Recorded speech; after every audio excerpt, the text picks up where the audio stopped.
Hello guys, welcome back to our channel. நம்ம தலைவர் super star Rajini நடிப்பில் நெல்சன் நடிக்கிறதுல மிக பிரம்மாண்டமாக உருவாக்கிட்டு இருக்கிற அதாவது ஜெயலலிதா இந்த படத்தோட செகண்ட் ஷெடியூல் நம்ம கேரளாவில் லொக்கேட் ஆகியிருக்கிற அட்டப்படையில் தான் பார்த்தீங்கன்னா மிக பிரம்மாண்டமாக போய்கிட்டு இருக்கு. அதே மாதிரி நம்ம ஜெயலலிதா படத்தை பற்றி ஒரு முக்கியமான ரூமர்ஸ் பார்த்தீங்கன்னா சோசியல் மீடியாவில் பயங்கர வைரலாக ஸ்ப்ரெட் ஆகிக்கிட்டு இருக்கு. அது என்ன ரூமர்னு பார்த்தீங்கன்னா நம்ம தளபதி விஜய் ஜெயலலிதா படத்தில் பார்த்தீங்கன்னா ஒரு முக்கியமான கேமியோ ரோல் ப்ளே பண்ண போறாராம். இந்த ரூமர்ஸை யார் ஸ்ப்ரெட் பண்ணியிருக்காங்கன்னு பார்த்தீங்கன்னா நம்ம ட்விட்டரில் one of the most trustable சோர்ஸான ஃபிலிம்ஸ் அண்ட் ஸ்டஃப்ஸ் பேஜ் தான். பட் ஆக்சுவலாக அவங்களே பார்த்தீங்கன்னா Thalapathy Vijay is rumoured to play a கேமியோன்னு தான் போட்டிருக்காங்க, அஃபீஷியல்னு போடல. ஸோ இந்த ஜெயலலிதா படத்தோட ப்ரொடக்ஷன் ஹவுஸான சன் பிக்சர்ஸ் கிட்ட இருந்து அஃபீஷியல் இன்ஃபர்மேஷன் வர வரைக்கும் வெயிட் பண்ணி காத்துட்டு இருப்போம். இந்த ஜெயலலிதா படத்தோட படப்பிடிப்பு தொடங்குறதுக்கு முன்னாடி ஒரு ரூமர்ஸ் பார்த்தீங்கன்னா சோசியல் மீடியாவில் பயங்கர வைரலாக ஸ்ப்ரெட் ஆகிட்டு இருந்துச்சு. அது என்னதுன்னு பார்த்தீங்கன்னா பீஸ்ட் ஜெயிலரும் ஒரே யூனிவர்ஸாக நம்ம நெல்சன் பார்த்தீங்கன்னா கொண்டு வர பார்க்குறாராம்.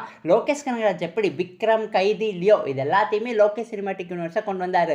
அதே மாதிரி பீஸ்ட் அண்ட் ஜெயிலர் படங்களை பார்த்தீங்கன்னா நெல்சன் சினிமாட்டிக் யூனிவர்ஸாக கொண்டு வரதா நெல்சனுக்கு பார்த்தீங்கன்னா ஒரு பிளான் இருந்துச்சா. அதுக்கப்புறம் என்ன பண்ணாருன்னு தெரில. மேபி தளபதி விஜய் நம்ம ஜெயலலிதா படத்தில் முக்கியமான கேமியோ ரோல் ப்ளே பண்ணார்னா பீஸ்ட் படத்தில் நம்ம தளபதி விஜய் வீரராகவனுங்கிற ஒரு கேரக்டரில் தான் ப்ளே பண்ணியிருப்பாரு. ஸோ அந்த கேரக்டராக தான் ஜெயலலிதா படத்தில் அப்பியர் ஆவாருன்னு நினைக்கிறேன். வெயிட் பண்ணி பார்ப்போம். இதுவுமே பார்த்தீங்கன்னா சோசியல் மீடியாவில் ஸ்ப்ரெட் ஆன ஒரு ரூமர்ஸ் தான், எதுவுமே பார்த்தீங்கன்னா அஃபிஷியல் இன்ஃபர்மேஷன் கிடையாது. ஜெயலலிதா படம் வந்தால் தான் தெரியும்னு நினைக்கிறேன். வெயிட் பண்ணி பார்க்கலாம். ஸோ கைஸ், இதோட இந்த வீடியோ பார்த்தீங்கன்னா அஃபீஷியலாக முடிவடைகிறது. இந்த ஜெயலலிதா படத்தை பற்றி உங்களுக்கு ஏதாவது இன்ட்ரெஸ்டிங்கான விஷயங்கள் அப்டேட்ஸ்லாம் தெரியும்னா எங்ககிட்ட மறக்காமல் கமெண்ட் பாக்ஸில் ஷேர் பண்ணிடுங்க. அதே மாதிரி இந்த வீடியோ பிடிச்சிருந்தா லைக் பண்ணுங்கள், கமெண்ட் பண்ணுங்கள், சப்ஸ்கிரைப் பண்ணுங்கள். தேங்க்யூ ஃபார் வாட்சிங் guys. We will meet in our next video.